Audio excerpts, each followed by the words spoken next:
పాకిస్తాన్ మాజీ ప్రధాని ఇమ్రాన్ ఖాన్ జైల్లో హత్యకు గురయ్యారన్న సోషల్ మీడియా ప్రచారంతో ఒక్కసారిగా దేశవ్యాప్తంగా కలకలం రేగింది.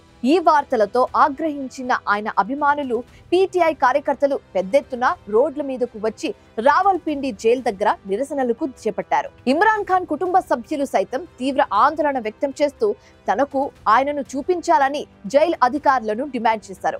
ఈ పుకారులకు ప్రధాన కారణం ఏంటంటే అవినీతి ఆరోపణలపై 2023 నుంచి ఇమ్రాన్ ఖాన్ జైల్లో ఉన్నారు. అయితే ఇటీవల ఆయన అక్క చెల్లెళ్లకు, అలాగే ఖైబర్ పఖ్తూన్ఖ్వా ప్రావిన్స్ ముఖ్యమంత్రికి సైతం ఆయనను కల్పించేందుకు అధికారులు అనుమతి నిరాకరించారు. ఈ చర్యలు అనేక అనుమానాలను రేకెత్తించడంతో హత్య పుకార్లకు దారితీశాయి. అయితే ఈ వార్తలపై రావల్పిండి జైలు అధికారులు వెంటనే స్పందించారు. ఇమ్రాన్ ఖాన్ హత్యకు గురయ్యారన్న వార్తలను వారు గట్టిగా ఖండించారు.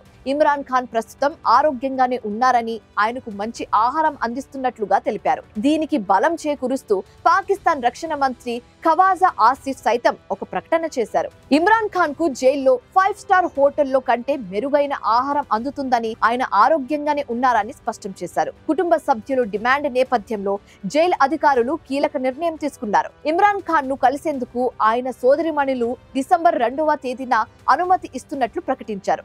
అంతేకాకుండా ఇమ్రాన్ ఖాన్ ను మరొక జైలుకు తరలిస్తున్నారన్న వార్తలను కూడా అధికారులు ఖండించారు. ఆయనను ఎక్కడికి తరలించడం లేదని స్పష్టం చేసి పుకార్లకు తెరదించారు.